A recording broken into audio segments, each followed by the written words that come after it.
Mayog kahawod sa dance floor ning bibong batang bisdak nga nag-viral sa social media. Gikabiliban sa mga tumatanaw o sa mga netizens. Ato siyang ibida pinaagi sa report ni Mark Reggie Abella.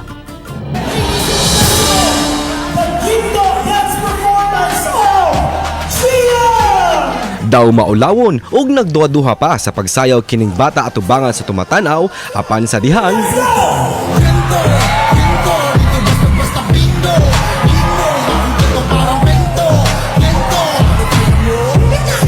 Nahugyaw ang mga tumatanaw o gisugat nila sa sipang pakpak ang bibong bata tungod sa kamaayong musayaw niini. Ang batang hawod kaayo sa dance floor, giila nga si Giancarlo Tijano, 6 anyos, taga Barangay Bahian, Lubok, lalawigan sa Bohol. Bisan siyang pagkabata o kalinghod sa iyang pangisip, makasabay siya sa kamaayo sa iyang mga kuya sa dance group nga The Simplicity.